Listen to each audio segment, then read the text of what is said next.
Assalamualaikum warahmatullahi wabarakatuh.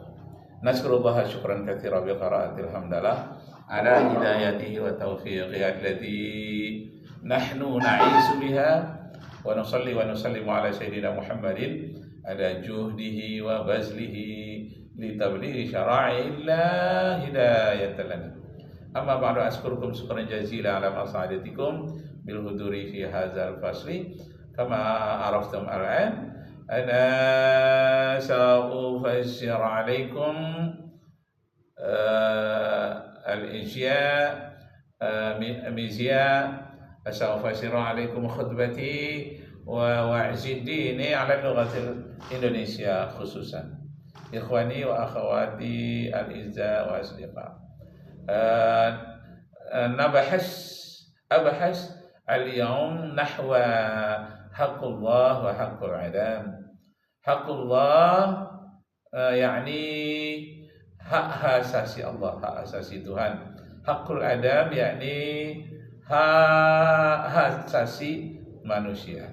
Jadi hak Allah dengan hak asasi manusia, dua-duanya sudah dilanggar sekarang oleh manusia dunia. Yang paling keras di dunia pelanggaran hak asasi Allah dan hak asasi manusia adalah Israel yang menyerang Palestina.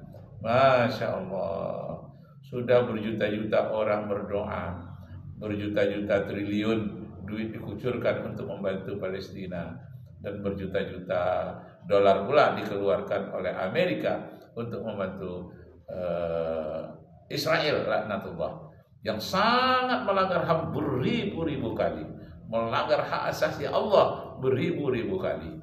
Masya Allah. Kalau dalam agama Kristen, cintailah musuhmu katanya. Jangan kamu berperang. Kalau ditampar orang pipi kananmu, berikanlah the other cheek, pipi yang lain, atau pipi kirimu. Tidak boleh. Nah, tapi orang-orang Eropa baru menyadari betapa pentingnya menghargai hak asasi Tuhan dan hak asasi manusia. Amerika tak menghargai sama sekali. Masya Allah. Negara-negara Arab, karena adanya ganjalan berupa halangan-halangan dari Mossad, dari intelijen Israel, sehingga susah untuk kompak, susah untuk bersatu. Nah, siapa yang intelijen bekerja di Timur Tengah itu? Yang dia orang Barat, Yahudi dan Nasrani yang menguasai bahasa Arab. Firman Allah dalam Al-Quran, وَلَنْ تَرْضَى عَنْكَ الْيَهُودُ وَلَا النَّصَارَى حَتَّى تَتَّبِعَ مِلَّتَهُمْ. Orang-orang zalim Yahudi dan orang-orang zalim Nasara takkan pernah senang melihat kamu sampai kamu tunduk dan patuh mengikuti mereka. Sebelum itu mereka akan mengadakan pelanggaran hak asasi Allah dan pelanggaran hak asasi manusia. Allahu Akbar. Nah, sekarang kita dengarkan bagaimana pelanggaran hak asasi manusia yang terjadi di Timur Tengah. Masya Allah. Selamat siang waktu Jakarta, selamat pagi dari Amman, Jordania. Dari Amman masih pagi ya Pak ya. Baik, kita langsung ke perihal ini Pak, terkait dengan kondisi WNI di Palestina begitu. Pemerintah Indonesia telah menyusun rencana kontingensi evakuasi WNI dengan beberapa skenario Pak. Skenario tersebut bisa seperti apa saja? Jadi di wilayah konflik ini ada sekitar 143, saat ini ada 143 WNI. 10 yang ada di jalur Gaza dan 133 yang berada di Israel. Fokus utama kita saat ini adalah mereka yang di jalur Gaza karena situasinya sangat memprihatinkan dan mencekam. Dan ada 10 seperti saya sampaikan di beberapa media beberapa waktu yang lalu, ada 10 WNI terdiri dari 5 orang dewasa dan 5 anak-anak. Ini yang akan menjadi fokus karena perbatasan antara Gaza dan Mesir, perbatasan Rafah. Dari kemarin sampai hari ini yang pagi ini yang saya peroleh informasi itu masih tertutup karena terkena pengeboman dari Angkatan Udara Israel. Ini skenarionya melalui Mesir karena satu-satunya akses dari jalur Gaza itu hanya untuk keluar hanya melalui hak asasi manusia yang ada di Lebanon, yang ada di Palestina, Syria, banyak lagi, apalagi Irak dahulunya waktu Saddam Hussein, itu betul-betul pelanggaran yang dilakukan atas dusta. Saddam Hussein difitnah mempunyai bom pemusnah massal. Setelah semuanya digeledah oleh Amerika, ternyata tidak ada apa-apa. Seharusnya Amerika ini yang dihukum, tapi dia merasa sebagai raja terbesar, Fir'aun terbesar, tidak ada yang menghukum Fir'aun. Allah lah nanti yang akan menghukum Fir'aun. Sekarang sudah mulai, Fir'aunnya Amerika sudah mulai di LA, Los Angeles, kemudian banyak lagi daerah-daerah lain, bahkan di New York sendiri sudah banyak kebakaran, kehancuran, angin topan.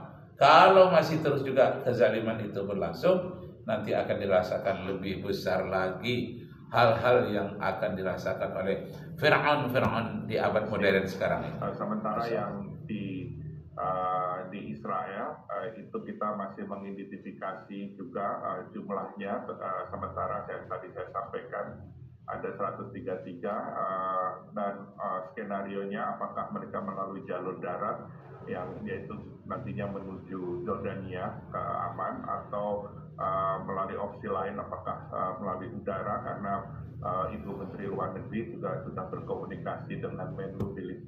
Nah, kembali kita, Bapak Ibu saudara-saudara sekalian, bagaimana Amerika sekarang karena melanggar hak Allah dan hak asasi manusia, ini yang terjadi. Seperti Kentucky, Virginia, dan Georgia. Karena banjir bandang besar, tornado hingga banjir bandang mengakibatkan ribuan warga harus kehilangan tempat tinggal. Masya Allah. Puluhan orang lainnya harus merenggang nyawa karena peristiwa ini. Akibatnya perekonomian negeri Paman Sam kembali bergejolak hebat. Bencana besar ini disebut akibat karma Donald Trump yang ingin menjadikan kota Gaza sebagai tempat wisata. Masya Allah. Lalu coba merangkum kesengsaraan Amerika Serikat sejak melontarkan pernyataan sombong sebagai berikut. Masya Allah. Itulah yang terjadi. Menimpa bencana besar. Bencana demi bencana. Sebelum sepenuhnya pulih dari bencana kebakaran, Amerika Serikat kembali dilanda musibah besar. Kali ini negeri Paman Sam dilanda banjir bandang ekstrim yang terjadi di wilayah Tenggara. Area yang terdampak musibah ini meliputi Kentucky, Virginia, Georgia, Carolina Utara, dan Alabama. Alhasil, lebih dari 1.000 penduduk negeri Paman Sam harus mengungsi akibat genangan banjir. Nah, Masya Allah, ada pelanggaran, kebakaran, ada banjir, dan bermacam-macam.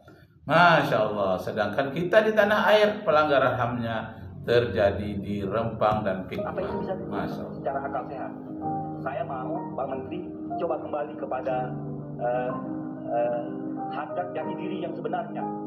Hak asasi. Karena saya lihat tadi Pak Menteri jelaskan ada yang 7, 8, 9. Tapi kalau itu hanya ngomong, bagaimana?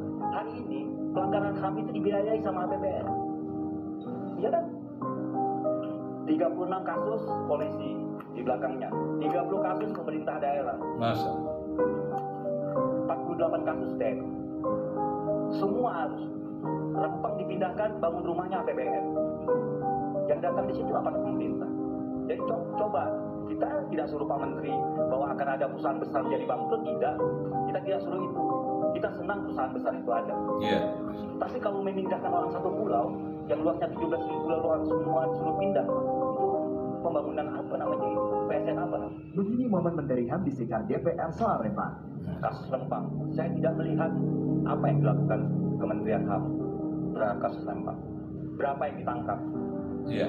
Berapa yang ditersangkakan? Nenek-nenek umur 64 tahun hari ini ditersangkakan. Oke, tadi disampaikan. Kalau saya bicara sebagai Menteri HAM, itu akan mempengaruhi perusahaan besar di listing bursanya. Kan saya tidak bicara Bapak harus menyerang MEG. Saya mau Bapak melindungi masyarakat yang hari ini dipindahkan. Pernah nggak kita membayangkan kalau kampung kita, kampung di mana kita tinggal, bertahun-tahun secara turun-temurun, datang orang hari ini mau suruh kita pindah. Apa itu bisa diterima secara akal sehat? Saya mau Pak Menteri coba kembali kepada hadat jati diri yang sebenarnya.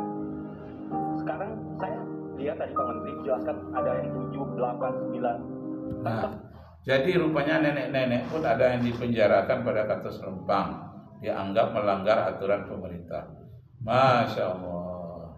Nah, marilah kita kembali kepada Al-Quranul Karim. Kita lihat juga ini hak asasi Tuhan. Tuhan berfirman, Allah berfirman di dalam surat Al-Hujurat ayat 13. Ya ayyuhan nas, hai sekalian manusia, inna khalaqnakum min zakarin wa unsa. Sesungguhnya Allah telah menciptakan manusia dari laki-laki dan wanita. Syu'uban wa qabaila, lalu berkembang menjadi berkelompok-kelompok dan bernegara-negara, bersuku-suku dan berbangsa-bangsa. Li ta'arafu, untuk saling membantu, saling memuliakan. Umpamanya perusahaan Cina untuk di Rempang kekurangan tanah, ya diambillah dari tanahnya dengan negosiasi yang baik, atau dipinjam tanahnya sekian lama dengan ganti untung, dengan ganti rugi. Setelah 20 tahun bisa lagi dia kembali ke tanahnya semula, atau dia mendapatkan saham di perusahaan itu. Jangan mereka digusur. Karena li ta'arafu, saling memuliakan, saling membantu, saling mengisi. Kekurangan dari perusahaan Cina itu ialah kekurangan lahan. Kekurangan dari masyarakat setempat adalah kekurangan teknologi untuk mengolah lahannya supaya lebih bermanfaat lagi. Nah, antara sama-sama kekurangan bisa saling mengisi, dirembukkan dengan baik dengan cara yang mulia. Li ta'arafu, itu hak asasi Allah itu. Li ta'arafu inna akramakum indallahi atqakum. Manusia yang paling mulia pada sisi Allah adalah yang lebih dekat kepada Allah, yang lebih memelihara dirinya untuk tidak berbuat zalim. Manusia yang mulia adalah manusia yang bertakwa, dalam artian dia tidak berbuat zalim kepada Allah, tidak melanggar hak Allah, dan tidak berbuat zalim kepada manusia, artinya memelihara hak asasi manusia. Sekarang di Rempang dan Pik 2 dan di Kalimantan itu dilanggar kedua-duanya. Apakah laknat Allah tidak akan datang? Allah berfirman lagi mengancam manusia, walau anna ahlal qura amanu wattaqau la fatahna alaihim barakatin minas sama'i wal ard walakin kadzabu fa akhaznahum bima kanu yaksibun. Jika seandainya penduduk pada suatu negara itu beriman dan bertakwa, Allah limpahkan rahmat kepada mereka yang diturunkan dari langit dan diterbitkan dari bumi. Seandainya mereka mendustakan ayat-ayat Allah, membangkang terhadap hak asasi Allah, mereka akan menerima balasan sesuai dengan apa yang telah mereka kerjakan. Masya Allah, dahsyat kalau ada Allah sudah marah, entah tsunami sebesar apa yang akan ditimpakan. Bagaimana? Hari ini pelanggaran HAM itu dibiayai sama APBN. Iya kan? 36 kasus polisi di belakangnya, 30 kasus pemerintah daerah, Masya Allah, 48 kasus TNI. Semua harus Rempang dipindahkan, bangun rumahnya APBN. Yang datang di situ aparat pemerintah. Nah, yang datang ke situ justru aparat pemerintah. Kenapa tidak melindungi rakyat? Nauzubillahi min dzalik. Allahu Akbar, ya Allah, tunjukkanlah kekuasaan-Mu. Mereka-mereka yang zalim supaya dimusnahkan, mereka-mereka atau diberikan petunjuk, sedangkan mereka yang terzalimi diberikan kekuatan, atau Engkau berikan suatu mukjizat yang menunjukkan betapa mereka itu harus berjuang dan lillahi ta'ala, bukanlah untuk kepentingan diri pribadi saja.